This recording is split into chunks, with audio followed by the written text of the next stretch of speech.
नमस्कार। सौरभ एकेडमी के YouTube channel पर आपका एक बार पुनः स्वागत है।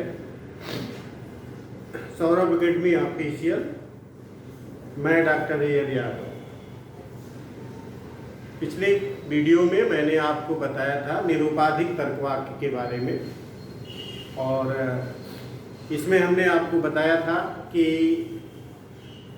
निरुपाधिक तर्कवाक्य क्या है, वाक्य तर्कवाक्य में अंतर क्या है, सोपाधिक तर्कवाक्य क्या है, सोपाधिक तर्कवाक्य कितने प्रकार का होता है, निरुपाधिक तर्कवाक्य क्या है और वह निरुपाधिक तर्कवाक्य कितने प्रकार का होता है।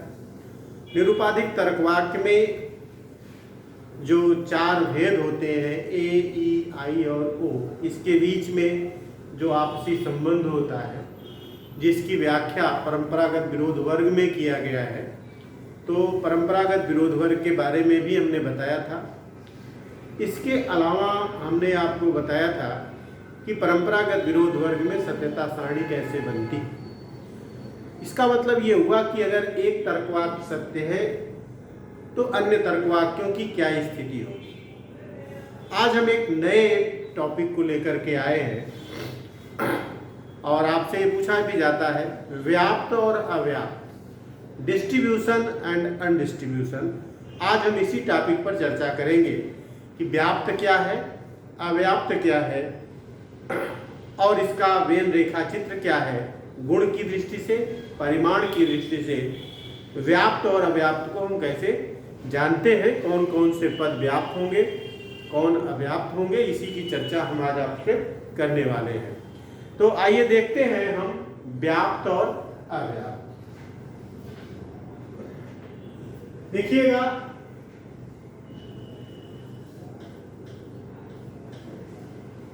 व्याप्त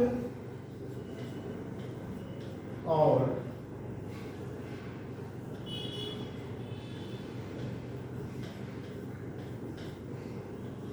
अव्याप्त, डिस्ट्रीब्यूशन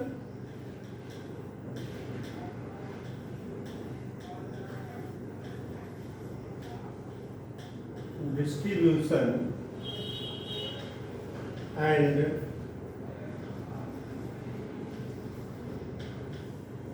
अनडिस्ट्रीब्यूशन।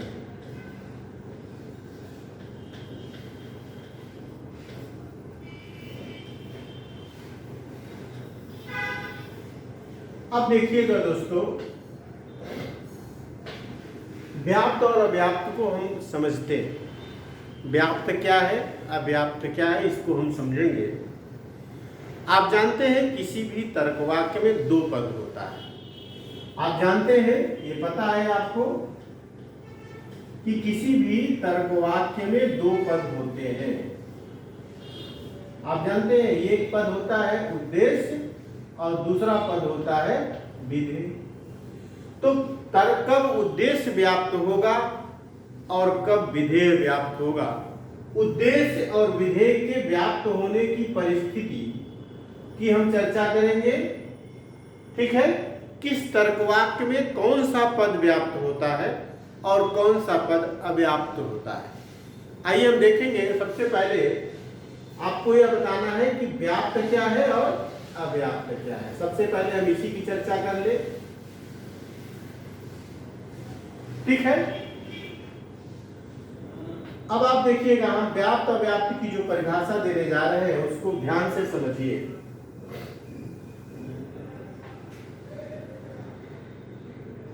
आप जानते हैं कि किसी भी तर्कवाक्य में दो पद होते हैं। ठीक है, किसी भी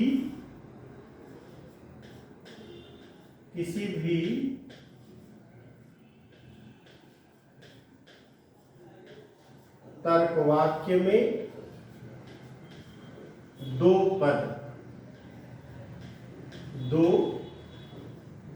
पद या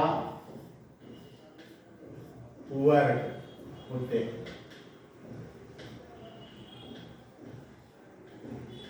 ठीक है, ये बात आप देख रहे हैं, किसी भी तर्कवाक्य में दो पद या वर्ग होते हैं। एक उद्देश्य वर्ग होता है, एक उद्देश्य पद होता है जिसको आप सब्जेक्ट क्लास कहते हैं, सब्जेक्ट क्लास। और दूसरा विधेय पद होता है, विधेय पद या वर्ग, आप भी जानते हैं वर्ग भी कहेंगे, प्रेडिकेट।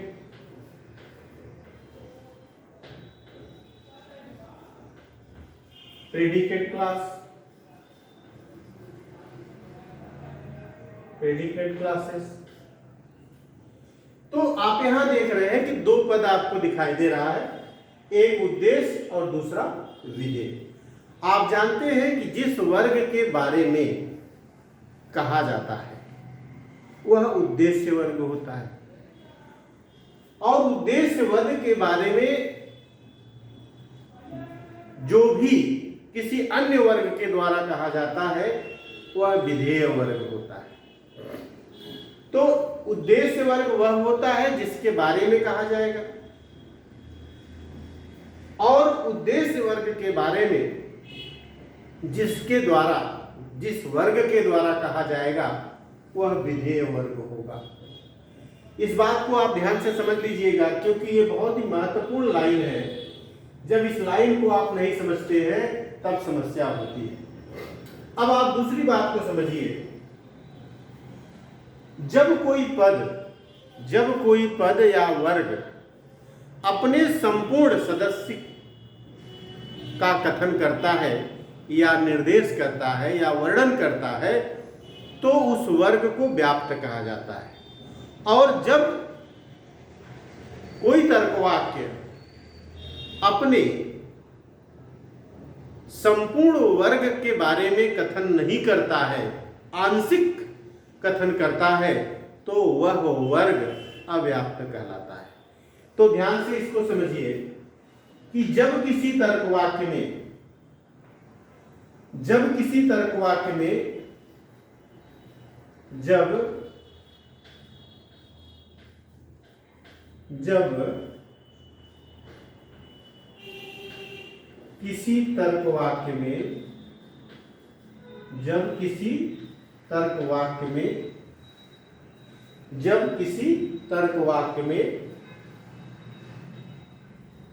कोई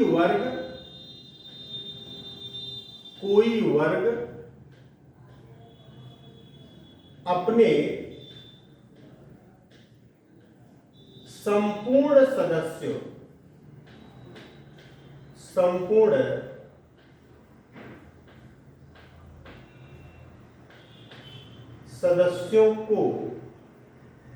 सदस्यों को निर्देश करता है, संपूर्ण सदस्यों को निर्देश करता है, तो वह वर्ग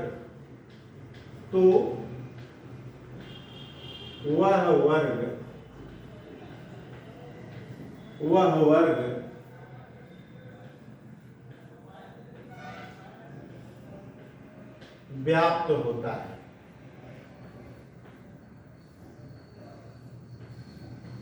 इसका मतलब यह हुआ दोस्तों कि अगर उद्देश्य वर्ग अपने संपूर्ण सदस्यों का वर्णन करता है तो उद्देश्य वर्ग व्याप्त होगा, और यदि विधेय वर्ग अपने संपूर्ण सदस्यों का वर्णन करता है तो विधेय वर्ग व्याप्त होगा।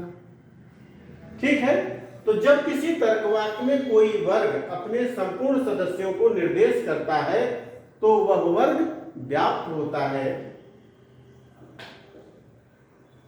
और ध्यान दीजिएगा, और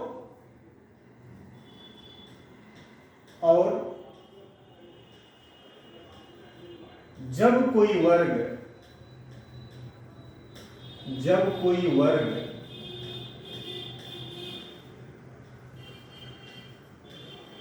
अपने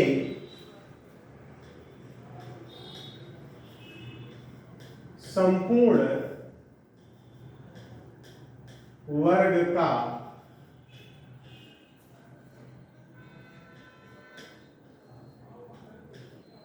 निर्देश न करके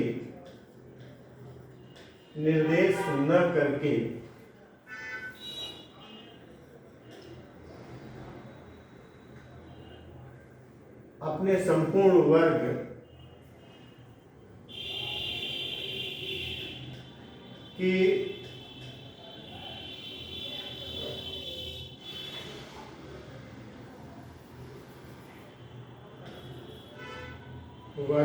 के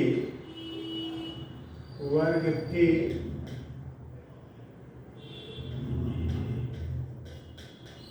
सदस्यों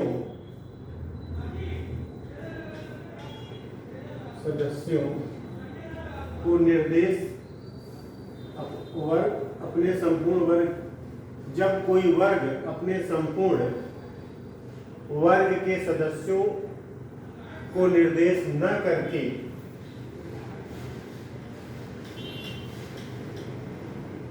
आंशिक सदस्यों को निर्देश करता है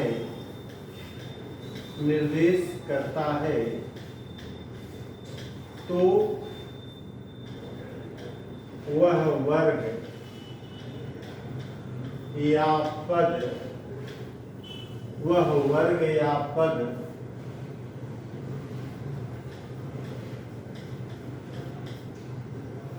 अव्याप्त होता है।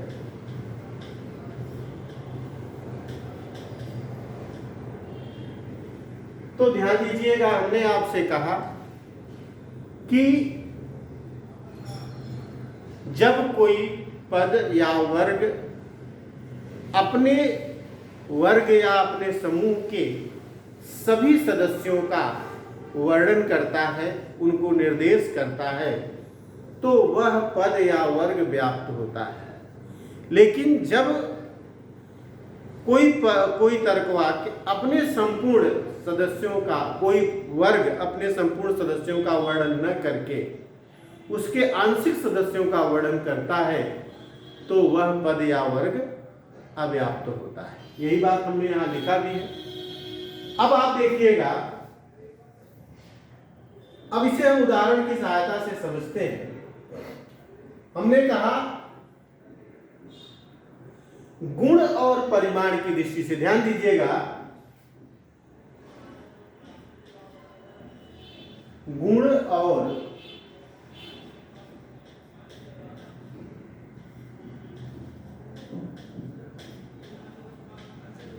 परिमाण की दृष्टि से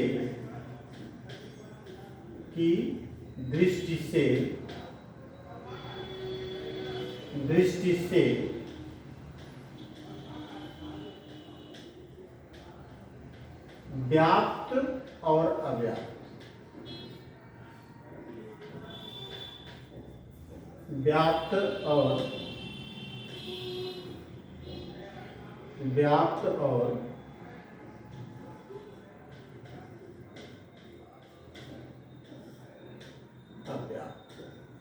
अब यहां पर हम आपको जो बताने जा रहे हैं वो क्या है, गुण और परिमाण की दृष्टि से व्याप्त अव्याप्त को बताएंगे। तो सबसे पहले हम आपको बता रहे हैं कि परिमाण की दृष्टि से क्या होता है। परिमाण की दृष्टि से ध्यान से समझिएगा, ये बहुत ही महत्वपूर्ण है।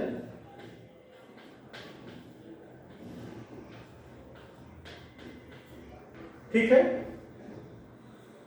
जब किसी तर्कवाक्य का परिमाण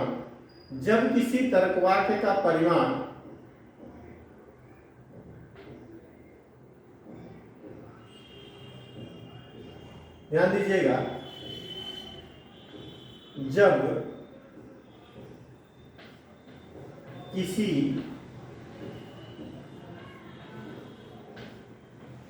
तर्कवाक्य का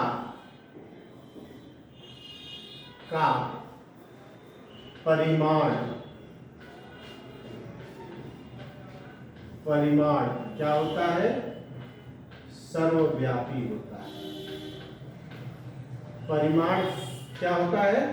सर्वव्यापी होता है।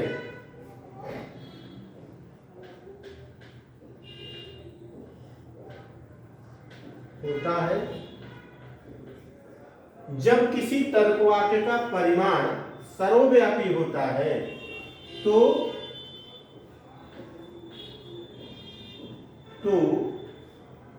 उस तर्कवाक्य का उद्देश्य पद व्याप्त होता है।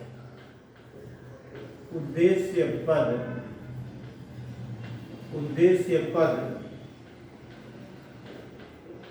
व्याप्त होता है।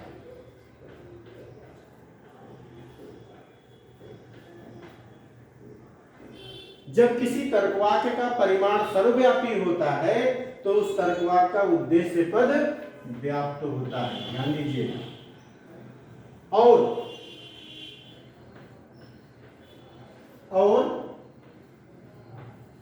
जब परिमाण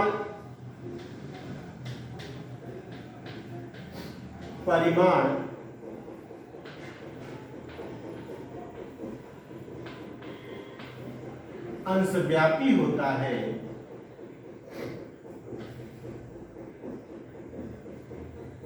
जब परिमाण अंशव्यापी होता है तो उद्देश्य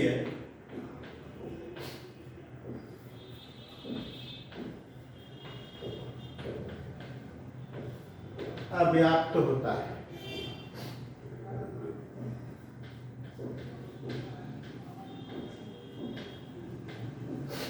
अब आप यहां देख रहे हैं क्या मैंने लिखा है कि जब किसी तर्कवाक्य का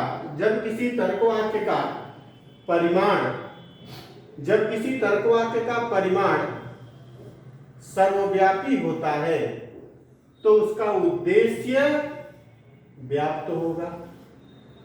परिमाण अंशव्यापी है तो उद्देश्य अव्याप्त होगा। अब आप यहां ध्यान दीजिएगा, इसका मतलब यह हुआ कि अगर परिमाण दो तरह का होता है, एक सर्वव्यापी परिमाण क्या होता है? एक सर्वव्यापी यूनिवर्सल और दूसरा अंशव्यापी पर्टिकुलर।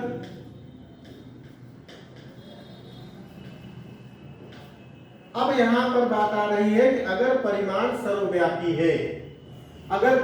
सर्वव्यापी है तो उसका उद्देश्य क्या होगा? व्याप्त होगा। उद्देश्य व्याप्त होगा। और परिमाण अंशव्यापी है तो उद्देश्य अव्याप्त होगा। अब आप जानते हैं परिमाण सर्वव्यापी है तो सर्वव्यापी परिमाण किसका किसका होता है? ए और ई का। ए और ई का परिमाण सर्वव्यापी है। आई और ओ का परिमाण अंशव्यापी है। इसका मतलब है कि ए और ई तर्कवाक्य में उद्देश्य क्या होता है? व्याप्त होगा। आई और ओ तर्कवाक्य में उद्देश्य पद अव्याप्त होगा। तो ए ई में उद्देश्य पद क्या होगा? डिस्ट्रीब्यूशन होगा। उद्देश्य क्या है?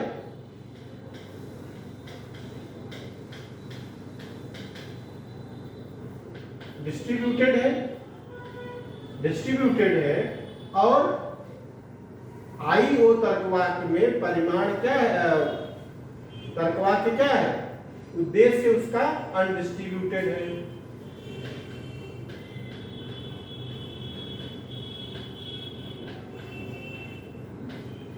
आप यहाँ देख रहे हैं ए और यस का, ए और ई का परिमाण क्या होता है?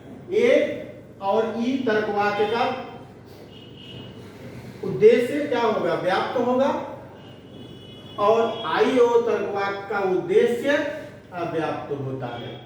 इसको आप समझना है। ए और ई तर्कवाक्य का, यानी ए और ई, इसका मतलब परिमाण कैसा है? सर्वव्यापी है। ए और ई का परिमाण कैसा है? ए और ई का परिमाण सर्वव्यापी है, तो इसमें यश व्याप्त होगा। और इसका परिमाण अंशव्यापी है। इसका परिमाण क्या है?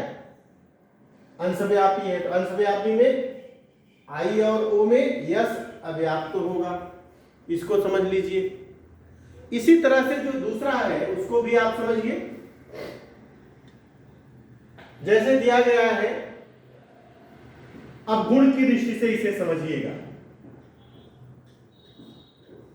गुण की दृष्टि से, ये तो परिमाण की दृष्टि से हो गया।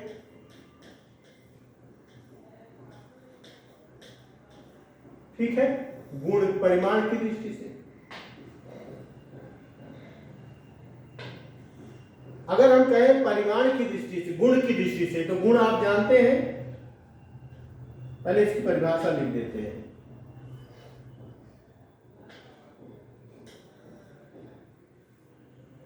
ठीक है, इसको ध्यान से समझिए।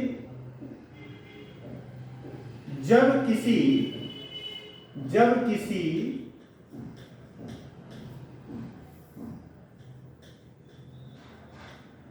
तर्कवाक्य का गुण, जब किसी तर्कवाक्य का गुण निषेधात्मक होता है, जब किसी तर्कवाक्य का गुण निषेधात्मक होता है,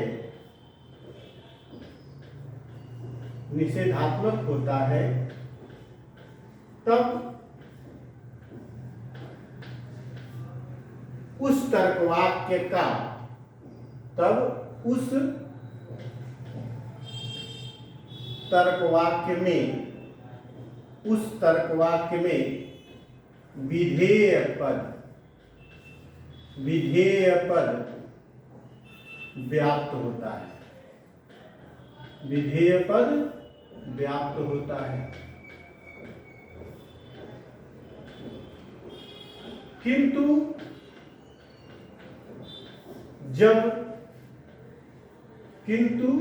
जब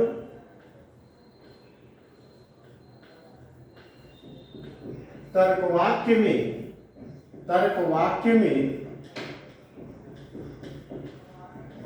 गुण निषेधात्मक होता है, तो विधेय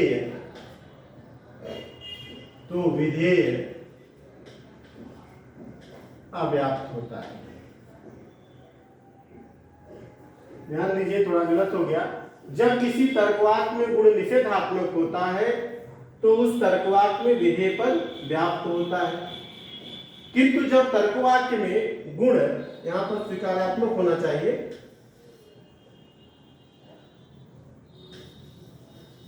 जब गुण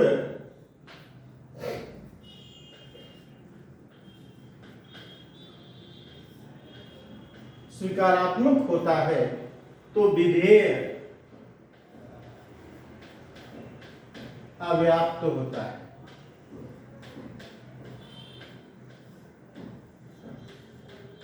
अब आप इसको समझिए। हमने कहा कि जब तर्कवाक्य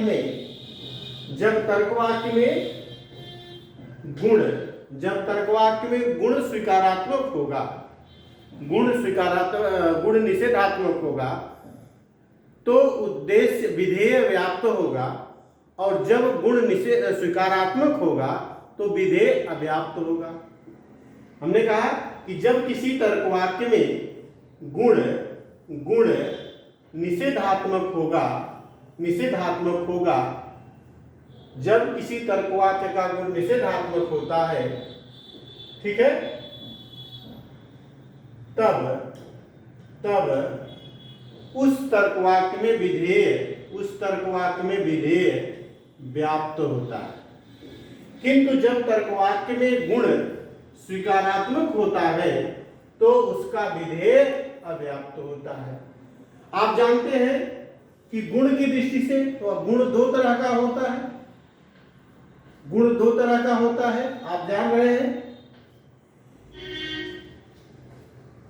एक गुण क्या है? एक गुण स्वीकारात्मक है, अफर्मेटिव, और दूसरा गुण क्या है? निषेधात्मक है। तो यहां हमने आपसे कहा कि जब गुण निषेधात्मक होता है तो विधेय व्याप्त होता है। जब गुण निषेधात्मक होता है तो विधेय क्या होता है? विधेय व्याप्त होता है। विधेय व्याप्त होता है। और जब गुण स्वीकारात्मक होगा तो विधेय क्या होगा? विधेय अव्याप्त होगा। विधेय क्या होगा? अव्याप्त होगा। अब यहां पर आप यह भी जानते हैं कि स्वीकारात्मक किस किस तर्कवाक्य का होगा? ए और आई तर्कवाक्य का गुण कैसा होता है? स्वीकारात्मक होता है। ए और आई में विधेय अव्याप्त होगा। निषेधात्मक गुण किसका होता है? ई और ओ कैसे है? निषेधात्मक है। तो ई और ओ का विधेय क्या होगा? व्याप्त होगा। ए और आई का विधेय अव्याप्त होगा। अब इसी बात को हम एक चार्ट की सहायता से, इसी को हम एक चार्ट के माध्यम से बता रहे हैं। ध्यान दीजिएगा, अगर आपको समझ में आ रहा है, ध्यान दीजिएगा। हमने कहा कि जब गुण निषेधात्मक होता है तो विधेय व्याप्त होता है। गुण स्वीकारात्मक होता है तो विधेय अव्याप्त होता है। अब आप जानते हैं गुण दो तरह का होता है, स्वीकारात्मक और निषेधात्मक। गुण निषेधात्मक होगा तो विधेय व्याप्त होगा। गुण स्वीकारात्मक होगा तो विधेय अव्याप्त होगा। स्वीकारात्मक किसका किसका होता है? ए और आई तर्कवाक्य का गुण स्वीकारात्मक होता है, इसमें विधेय क्या होगा? अव्याप्त होगा। ई और ओ तर्कवाक्य का गुण निषेधात्मक होता है, इसलिए इसका विधेय क्या होगा? व्याप्त होगा। ठीक है।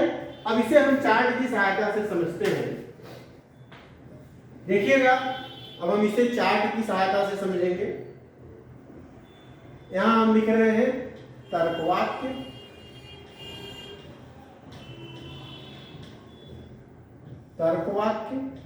ये हो गया। यहां हम लिख रहे हैं व्याप्त,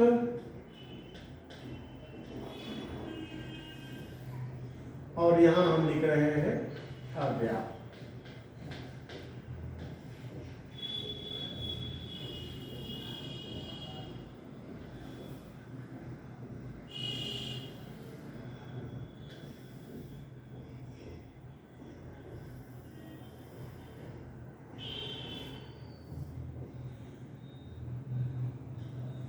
अब आपको पता है कि चार प्रकार का तर्कवाक्य होता है, ए, ई, आई और ओ।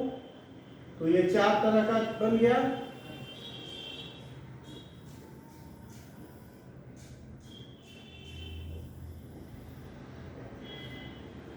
ये आपका बन गया। अब आप देखिएगा, हमने अभी बताया था, यहां पे हमने आपको बताया था कि अगर परिमाण, हमने कहा कि अगर परिमाण क्या होगा? सर्वव्यापी होगा। परिमाण क्या होगा? सर्वव्यापी होगा। तो सर्वव्यापी में यश व्याप्त होगा और अंश व्यापी में यश अव्याप्त होगा। ये क्या हो जाएगा? ये व्याप्त होगा और ये अव्याप्त होगा। इसी तरह से जब हम गुण लेते हैं तो गुण दो तरह का होता है, स्वीकारात्मक और निषेधात्मक।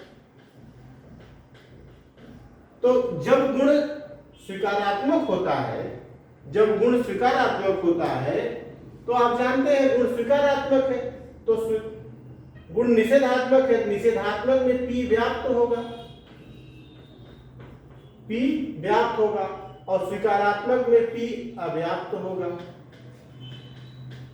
तो इसी को आप यहां देख लीजिए, परिमाण सर्वव्यापी है। तो आप जानते हैं परिमाण सर्वव्यापी किसका किसका होता है, ए और ई का परिमाण सर्वव्यापी होता है। तो ए और ई तर्कवाक्य का परिमाण कैसा है, सर्वव्यापी है। इसका मतलब ए और ई में यश क्या होगा, यश व्याप्त होगा। अब आप देखिए आई और ओ परिमाण क्या है, परिमाण आई ओ का अंशव्यापी है, आई ओ का परिमाण अंशव्यापी है। और जब परिमाण अंशव्यापी होता है तो उद्देश्य अव्याप्त होगा। इसका मतलब यहां पर उद्देश्य क्या होगा, अव्याप्त होगा। आई में भी उद्देश्य अव्याप्त है, ओ में भी उद्देश्य अव्याप्त है।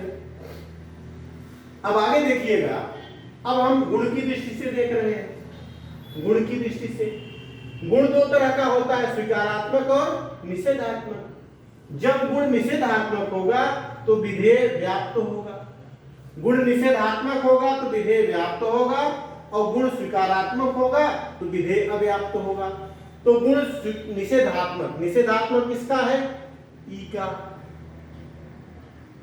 आप देख रहे हैं ई और ओ का गुण क्या है, निषेधात्मक है। ई और ओ का गुण निषेधात्मक है, इसका मतलब इसमें विधेय व्याप्त होगा, तो व्याप्त में विधेय लिख दिया जाएगा, और यहां भी विधेय व्याप्त होगा, क्योंकि दोनों का गुण क्या है, निषेधात्मक है। ई का भी निषेधात्मक है, ओ का भी निषेधात्मक है, तो यहां विधेय व्याप्त हो गया, यहां विधेय व्याप्त हो गया। अब आप देखिए स्वीकारात्मक गुण का विधेय अव्याप्त होता है। तो स्वीकारात्मक गुण इसका है और इसका है, इसका मतलब इसमें भी विधेय अव्याप्त है, इसमें भी विधेय अव्याप्त है। तो यहां पर विधेय अव्याप्त है तो P अव्याप्त हो गया, और यहां भी विधेय अव्याप्त है तो P अव्याप्त हो गया। अब ये स्थिति हो गई। ई तर्कवाक्य में यहां कोई पद व्याप्त नहीं है, इसी तरह से यहां पर कोई पद व्याप्त, यहां कोई पद अव्याप्त नहीं है, यहां कोई व्याप्त नहीं है। तो ये चार्ट बन गया, आप देखिएगा क्या बन गया, ये चार्ट आपका बन गया। इससे आपको क्या दिखाई दे रहा है,